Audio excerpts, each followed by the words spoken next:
Open source is the bedrock of the industry now, and we maybe do have some problems about whether industry giants are putting enough money into it, and you want these things to be free and to be voluntary, but some support is needed as well. Open APIs are a different thing. A lot of companies are realizing that their capability needs to be exposed not just through a great user interface for a real human to use, but also through an API for computers to use, for AI to use.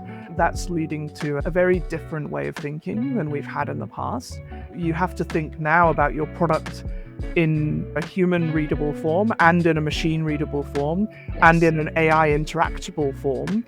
And those three things are quite difficult to put into one API. If you have multiple APIs, if you have to maintain three separate things for those three separate use cases, that triples your engineering work. So you end up in this place where you want to design everything to be, that you've got an API that you use internally, that you build your actual interface on top of, and you want to make it accessible to connections with other APIs, other systems and services, but potentially you want to make it open to AI for MCP and similar in the future too.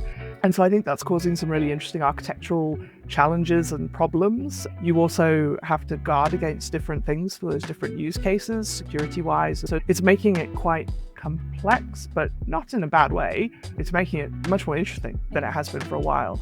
And I think designing good APIs has become a really essential skill. And it used to be something that only mattered to engineering, how well designed your API was. I think it's now a company-defining thing, whether your APIs are well-defined.